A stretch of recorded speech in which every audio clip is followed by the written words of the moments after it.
La lección de esta semana se llama Los 144.000 y la siega de la tierra, ¿cierto?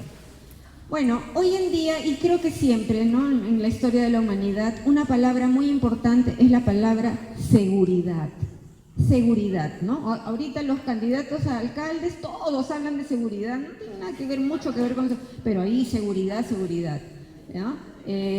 También pues se aseguran, las personas nos aseguramos, ¿no?, en temas de salud, de todo, se aseguran las cosas, aseguramos nuestras propiedades, nuestras cosas.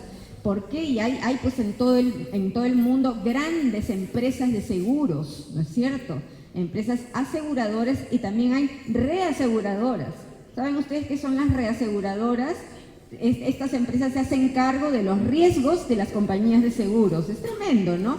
El sistema de la seguridad. ¿Por qué? Porque todos quieren tener una seguridad, todos quieren ir a la segura, ¿no? Por ejemplo, en el mundo de las apuestas, que es lo más inseguro que puede haber, ¿no?, porque tú vas por algo, hay un término, la fija. ¡Oh, hermanito, tengo la fija en la polla del fútbol, en los caballos, qué sé yo, ¿no es cierto? Entonces todos quieren la fija, todos quieren ir a la segura. La semana pasada nosotros estudiamos cómo el mundo entero, toda la cultura humana, la economía, toda la sociedad del mundo estará plagada, terriblemente plagada de engaño, ¿no es cierto? Que es una atmósfera que nosotros ya vemos, ya vivimos, ¿no es cierto? El engaño, la mentira, en todo ámbito, ¿no? En la esfera política, en la esfera social, en la esfera económica y también en la esfera religiosa. Es terrible, ¿no? Esa maligna trinidad del dragón, el anticristo y el falso profeta habrán levantado su imperio del mal, esa cultura mentirosa, confusa de Babilonia, ¿no? Y el falso profeta y el anticristo, pues, habrán levantado un sistema de falsa seguridad y bienestar, ¿no es cierto? Y en ese tiempo de gran tribulación parecerá, y remarco mucho, parecerá que lo más seguro es seguir a esa bestia o monstruo, ¿no? Y eso parece lo seguro y además va a tener grandes ventajas, porque esas son otras cosas que buscamos, ¿no? Seguridad, ventajas, ¿no? Entonces, ¿cuáles son esas ventajas? Se va a poder vivir en paz, pues la paz la pongo bien entre comillas, por supuesto, en paz, vamos a poder comprar y vender, porque estamos insertados en el sistema económico global, ¿no? Vamos a poder ser ciudadanos de un mundo global bajo un orden, ¿ya? Eso es por un lado. Ahora vamos a ir al versus, ¿no? Aquellos que padecen las grandes dificultades, ¿no? Esos locos cristianos. Y cuando yo ponía la palabra cristiano decía, ¿es segura la palabra cristiano? ¿O es segura? Entonces yo dije, ya, taché y puse, esos locos creyentes. Dije, tampoco. Esos locos seguidores del Cordero, ¿ya? Para ir más precisamente al término. Quienes darán la vida. ¿Para qué? Se pregunta la gente, por la promesa de un Dios al que ni siquiera pueden ver, ¿no es cierto? Hay que ser loco para hacer un antisistema. Pero yo quiero decirles un pequeño extracto que enseñó Jesús acerca del antisistema, que son las bienaventuranzas. ¿Se acuerdan el Sermón del Monte en Mateo 5? Bienaventurados, que dice, felices los que lloran, los que tienen hambre y sed de justicia, los que la pasan duro en este sistema que nos rodea. Ese es el antisistema, ¿no es cierto? Pero ¿sabes qué? Hay que ser loco para ser parte de ese antisistema, pero es lo único realmente seguro que habrá. Lo único realmente seguro. Qué interesante este capítulo 14 que hemos estudiado esta semana, ¿no? Jesucristo nuestro Rey nos revela, porque todo el libro de Apocalipsis es revelación, nos revela tremendas cosas acerca de lo verdaderamente seguro. Y Él nos da las fijas acerca del resultado final de los eventos de este mundo. Y advierte seriamente a todos los pro sistema, a los que están felices y cantando, ¿no? Con lo que hay, advierte a todos aquellos que ponen su seguridad en cosas, en inversiones, en valores, acciones, seguros, reaseguros, personas y caudillos. Personas. En el Antiguo Testamento Dios advirtió seriamente: maldito el que pone su confianza en hombre y en brazo del hombre se apoya, pero bendito el que pone su confianza en Dios, porque ese será como un árbol plantado junto a las aguas. Los otros es como el tamo, esas cosas que giran en los desiertos y que son llevadas por el viento, ¿no? En cambio, el que confía en Dios es como un árbol plantado junto a las aguas. Su hoja siempre verde, su fruto no falta a tiempo, ¿no? Entonces, les muestra todo lo que están arriesgando a los que creen que la seguridad en la tierra está en ese orden mundial, que ya se está hablando mucho del orden mundial, en ese sistema, en ese gran sistema político, económico y religioso que va a levantar, que ya está levantando, que ya desde hace años y siglos, desde el principio, está levantando esa horrorosa Trinidad diabólica, ¿no es cierto? Entonces les muestra en estas advertencias todo lo que están arriesgando. ¿Sabes qué? Dios nos ama demasiado como para no darnos estas verdades, para que nos dan a nosotros la 100% segura, ¿ok? Y nosotros le creemos a Él lo que dice. Acá estudiamos su palabra, ¿no? Su palabra es la verdad, y lo valoramos y lo creemos, y en eso caminamos por fe. Esta charla se llama Lo más seguro, seguir al Cordero. Vamos a ver 3 partes. Primero, el Cordero y los 144,000. Segundo, 3 potentes declaraciones seguras. Y tercero, la cosecha de la tierra. Veamos el Cordero y los 144,000. En estas sorprendentes visiones y revelaciones de Apocalipsis, nosotros pudimos ver la semana pasada, capítulos 12 y 13, en el capítulo 12, una visión histórica del gran conflicto entre la mujer y el dragón, ¿no es cierto? Esa visión que tuvo Juan, esas señales que vio en el cielo, una mujer y un dragón, ¿no? Entonces, el gran conflicto. Y observamos pues cómo esa serpiente antigua, esa serpiente, ha crecido y se ha hecho un dragonazo espantoso, un monstruo, dicen otras palabras, muy influyente, que ha levantado sobre la tierra su malvado e impío imperio humano secular, llamado Babilonia. Y la mujer, que es ese linaje del pueblo de Dios y de su iglesia, los que siguen a Dios, los que siguen al Cordero, perseguida ferozmente, pero cuidada, protegida por Dios, ¿no es cierto? El capítulo 13 nos describió el horrendo imperio de estos 2 monstruos o bestias, que es la influencia del dragón sobre la tierra, en la bestia del mar, el anticristo, y en la bestia de la tierra, el falso profeta. Todo esto describe el último y terrible sistema global de engaño, ese imperio humanista secular que por supuesto ya nos rodea, ya lo respiramos, ¿no es cierto? Entonces, al final del capítulo 11, o sea, antes del 12 y 13, el 12 y 13 de la semana pasada fue como interludios, ¿no? Como esas cosas que el Señor nos muestra intercaladas con las realidades celestiales que vemos, del trono y todo lo demás, ¿no? Pero en capítulo 11, al final, luego el ángel tocó la 7ª trompeta, ¿recuerdan? En capítulo 11, y los coros celestiales dicen en 11:15, ahora el mundo ya es el reino de nuestro Señor y de su Cristo, y Él reinará por siempre y para siempre. Y ahí se despliega toda la sinfonía celestial de adoración, ¿no? Y al final del capítulo 11, verso 19 dice, después se abrió en el cielo el templo de Dios y el arca de su pacto se podía ver dentro del templo. O sea, ya es como si se juntaran las realidades celestiales con las de la tierra, ¿no? Hay relámpagos y estruendo. Entonces vemos, capítulos 12 y 13 son como interludios que nos revelan los grandes conflictos en la tierra, en el cielo, ¿no es cierto?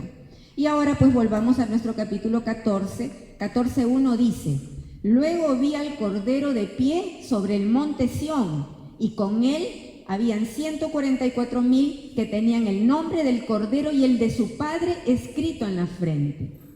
Mira, o sea, habla que el Cordero de pie, o sea, estamos hablando de que puso su pie en el monte Sión, ¿no? Ahora bien, ¿qué pasa con el monte Sión? ¿Qué tanto con el monte Sión, no? La historia nos cuenta lo siguiente, ¿ya? La historia nos cuenta que lo primero que hizo el rey David cuando fue ungido como rey, o sea, cuando el rey David, su reinado tuvo grandes periodos, él fue ungido por Samuel desde que era jovencito, pero no era rey, todavía pasaron años, luego lo unge ya más en serio cuando Saúl fue descartado, pero después que muere Saúl, hubo luchas para él poder ser el rey, ¿no? Porque hubo luchas entre la casa de Saúl y la casa de David, ¿no? Hasta que por fin ya David fue rey de todo Israel, ¿ok? ¿Sabes lo primero que hizo el rey David? Que recordemos también era profeta. Tomar la fortaleza de Sión, que estaba en manos de los jebuseos, es decir, en manos de los cananeos. Años atrás ya el pueblo había entrado a la tierra prometida, ¿ya? Pero el primer lugar donde levantaron el tabernáculo fue en Silo, y luego pasó a Gabaón.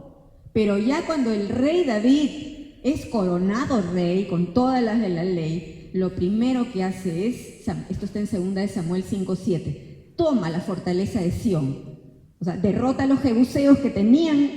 El monte Sión es la colina que está en Jerusalén. Algunos dicen Sión, otros dicen Jerusalén. Entonces toma esta colina, toma la ciudad de Jerusalén y pasó a ser la ciudad del rey.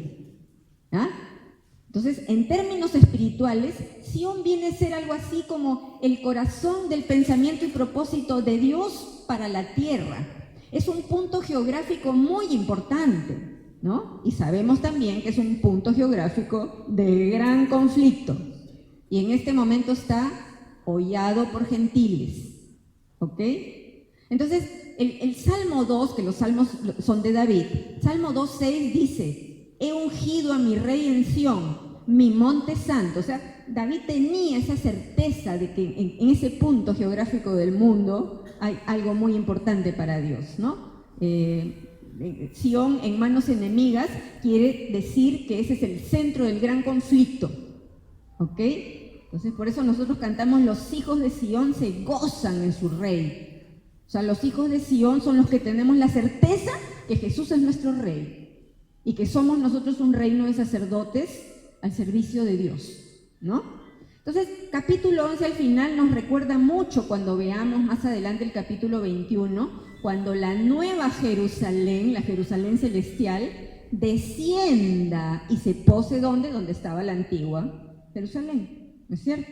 Cielos nuevos y tierra nueva. Y mira lo que dice 21:3, lo vamos a ver más adelante. Miren, el hogar de Dios ahora está entre su pueblo. Dios mismo estará con ellos. O sea, el hecho de que Dios more en el templo de Jerusalén, en medio de su pueblo, y en el tabernáculo desde el desierto, es algo que Dios quiere hacer. Dios quiere morar en medio, quiere ser el centro de su pueblo. Entonces, en el relato de Hechos de los Apóstoles también, porque capítulo 14 nos dice el Cordero de pie sobre el monte Sión. Entonces, recordemos también en Hechos cuando se narra la ascensión de Jesús, ¿no? Cuando el Cordero fue arrebatado para el trono de Dios, ¿no? Y se quedaron mirando todos sus discípulos, ¿no? Y aparecieron, dice, unos ángeles y dijeron: varones galileos, ¿por qué se han quedado mirando al cielo? ¿No? Y sigue diciendo: Jesús fue tomado de entre ustedes y llevado al cielo, pero un día volverá del cielo de la misma manera que lo vieron irse. ¿Cierto?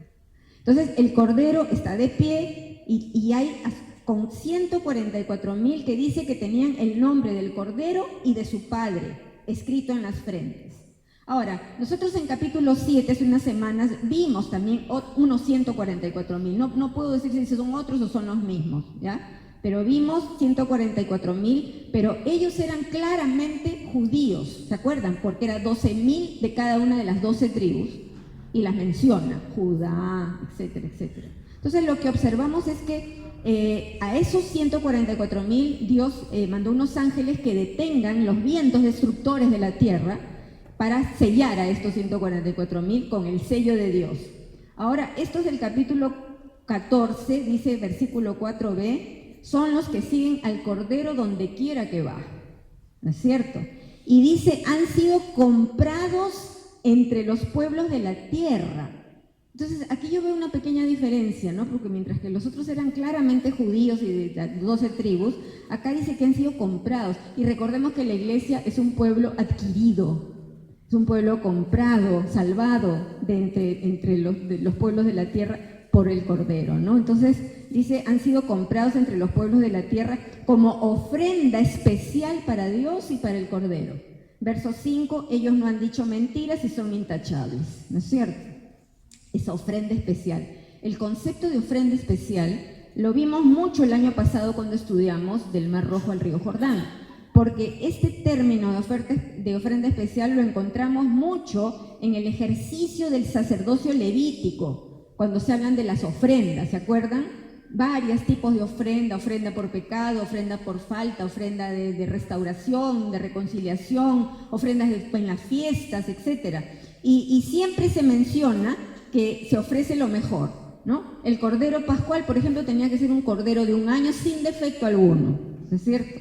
Era una ofrenda especial. Habla también de, si vas a ofrendar harina, la flor de la harina. Si vas a aceite de oliva, lo mejor del aceite de oliva. Los primeros frutos, los primogénitos de los animales se ofrecían y los primogénitos de los hijos eran dedicados al Señor. Entonces, como ofrendas especiales, ese es el concepto. Ahora, no sabemos fehacientemente si esos 144.000 del capítulo 7 y del 14 son los mismos, ¿no?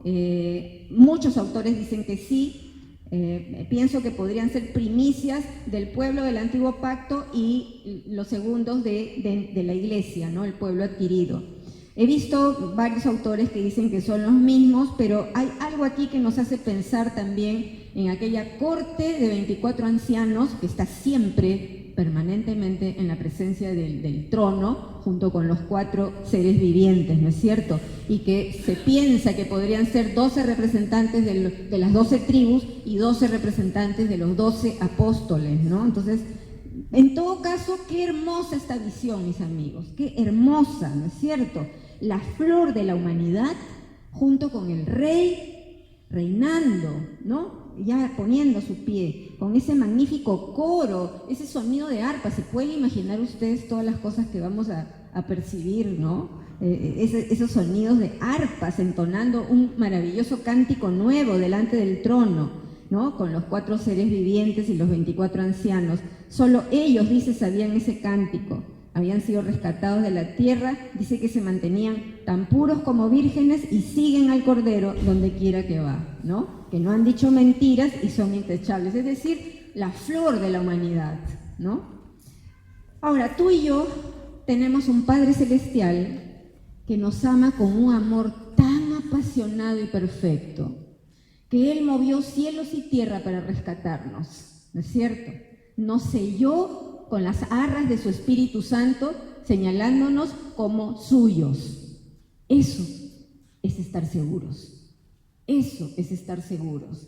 Que no hay nada en esta vida, como dice Pablo, ni la vida, ni la muerte, ni potestades, ni gobernador, nada, ni la Trinidad maligna y perversa que pueda arrebatarnos de la mano de Dios. Somos suyos.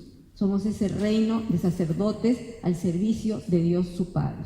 Seguir al Cordero donde quiera que vaya es la fija y su palabra es segura. Así que cuidémonos de engaños, seamos una iglesia despierta, porque los que siguen al Cordero son salvos.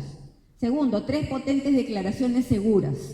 Estas declaraciones provienen de 3 ángeles, ¿no? Y son 3 fijas que nos da Dios. Primer ángel, versos 6 y 7. El escenario, la tierra.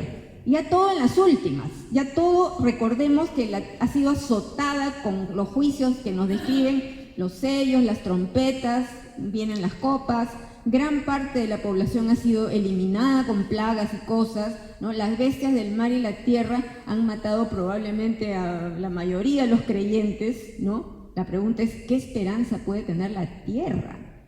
Ahora, aquí vemos algo del amor y de la misericordia y la paciencia de Dios, ¿no? La asombrosa realidad es que ni en este punto se rinde Dios. Él no renuncia y rebusca entre los incrédulos, ¿no es cierto? Y este ángel dice en 14:6 que volaba por el cielo y llevaba la eterna buena noticia. Llevaba el evangelio eterno y lo proclamaba a quienes pertenecen a este mundo. Y dice a todo pueblo, toda nación, tribu y lengua. Muchas veces nos preguntan a los creyentes, oye, pero los que viven en tal país, en la China, en la isla, los que no conocen, los que no saben. Bueno, tú confía en la justicia de Dios. La justicia de Dios es absolutamente perfecta.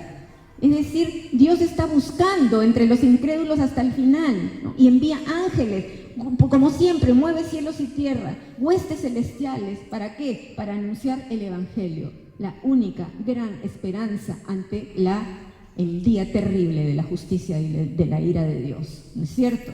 O sea, en medio de lo terrible que es la justicia de Dios, nosotros tenemos una seguridad, y Jesús lo expresó en Mateo 24:14, y será predicado este evangelio del reino en todo el mundo para testimonio de todas las naciones, y entonces vendrá el fin. Lo promete Jesús. Su justicia es perfecta, nunca dudemos de la justicia de Dios. De su amor no, tampoco, menos, ¿no? Entonces el primer ángel dice, teman a Dios y denle alabanza, pues ya llegó la hora en que Él ocupa su lugar de juez, ¿no? Él va a juzgar, adoren al que hizo el cielo y la tierra, el mar y los manantiales. Porque, mis amigos, la realidad es, qué distinto es caer a los pies del Salvador que caer en manos del juez. Ay, ¿no? Esto es tan importante, por eso es tan importante para nosotros predicar el mensaje de la gracia del Evangelio, predicar el mensaje del amor de Dios. Amó Dios tanto al mundo que dio a su Hijo, para que todo aquel que en Él cree no se pierda, sino que tenga vida eterna, la gran comisión, ¿no? Y también, por supuesto, orar e interceder como fiel reino de sacerdotes. Segundo ángel, otra fija, 14:8, el ángel gritaba, exclamaba, Babilonia ha caído, cayó esa gran ciudad, porque hizo que todas las naciones del mundo bebieran el vino de su apasionada inmoralidad. Y según la traducción que tú tengas, las palabras dicen horribles, ¿no? El vino de la prostitución, palabras muy fuertes. Entonces, todo ese sistema que parece seguro, ¿no es cierto? En este tiempo parece seguro. Todo ese sistema de maldad levantado por esa trilogía, por el dragón, el anticristo y el falso profeta, todo ese sistema tan engañoso y tan perverso cayó, ¿no? Todo ese sistema político, económico, religioso cayó. Y esto ahorita lo menciono, pero lo vamos a ver con detalle. Entonces, todo ese sistema global de control caerá así, en un tris, no será más. Así como, ¿recuerdan el sueño de Nabucodonosor? Vio esa tremenda estatua, ¿no es cierto? Pero su sueño, la parte más inquietante es que esa tremenda estatua llegó una roca, dice, no cortada por mano humana, cae a los pies de esa estatua. ¿Y qué dijo? La quiñó, la magulló, la hizo polvo que se llevó el viento, ¿ya? Entonces, Jesús es esa roca, Jesús es el rey y del reino eterno. El tercer ángel nos da una advertencia muy dramática, terrible, pues nos muestra los horrores del infierno, ¿no es cierto? Este ángel gritaba, proclamaba a viva voz, en capítulo 14, 9 y 10, todo el que adore a la bestia y a su estatua, o acepte su marca en la frente o en la mano, tendrá que beber el vino de la ira de Dios, que se ha servido sin diluir en la copa del furor de Dios. Ellos serán atormentados con fuego y azufre ardiente en presencia de los ángeles santos y del Cordero. Dice, no tendrán alivio ni de día ni de noche. Este es un tema eterno. ¿Por qué? Porque adoraron a la bestia y su estatua y o aceptaron la marca de su nombre. Tremendo. Ahora, hay un montón de chistes acerca del infierno, y eso lo sabemos, toda la vida ha sido así, ¿no? Chistes acerca del infierno, que es bien divertido, de bacán, que aburrido el cielo, ¿no? Ahí están todas mis patas, va a ser una juerga permanente, jajajaja, jijiji, jajajaja. Dios mío, qué engaño, qué engañoso es el sistema, por Dios, nada que ver. Dios es amor, pero también es justo, ¿no es cierto? Él es luz en contraposición a la mentira de las tinieblas del sistema. Y habla claro, el final es horrendo y eterno, ¿no es cierto? Para los que eligieron a la bestia en lugar del cordero. Y ojo, acuérdense, el falso profeta se disfraza de cordero, habla como dragón, se disfraza como cordero, ¿no es cierto? Engaño muy, muy fuerte, requiere de una iglesia bien despierta, bien pegada a la palabra, ¿no es cierto? Entonces Dios demostró su amor dándonos a Jesús. O sea, amó Dios tanto al mundo entero, y por Él fuera que nadie se pierda, porque Él es amoroso, Él es amor, ¿no? Jesús derramó su sangre como un cordero inmolado para rescatarnos, para darnos a ti y a mí vida eterna. Hoy los sistemas religiosos que se llaman a sí mismo iglesia, porque hay engaño, y eso lo vemos, hay apostasía a montones, la iglesia está siendo cruelmente atacada, ya prácticamente la iglesia no tiene influencia, ¿no? Porque el dragón arremete contra ellas, mira, con pecado metido, porque lo que vamos a ver de Satanás siembra cizaña adentro, ¿no? Y conviven el trigo y la cizaña. Es terrible, es muy fuerte todo esto de engaño, ¿no? El dragón arremete y más daño a veces hacen de adentro mismo los que se dicen cristianos y dejan el nombre de Cristo por los suelos, ¿no es cierto?, que toda la obra del ateísmo, del humanismo secular, etcétera, etcétera, ¿no? Entonces, pero Dios tiene su remanente, que es la iglesia real, la del Rey, los que somos miembros de ese cuerpo cuya cabeza es Cristo nuestro Rey. Verso 12 dice, esto significa que el pueblo de Dios tiene que soportar la persecución con paciencia, obedeciendo sus mandamientos y manteniendo la fe en Jesús. Este es lo más seguro que tenemos. Verso 13. Se oye una voz del cielo. Dichosos, otra traducción, benditos, bienaventurados, los que mueren en el Señor. Ellos descansarán de sus trabajos, pues sus obras los acompañan. ¿Sabes por qué? Porque parte de la fe es saber que sabemos que Dios es galardonador de los que le buscan.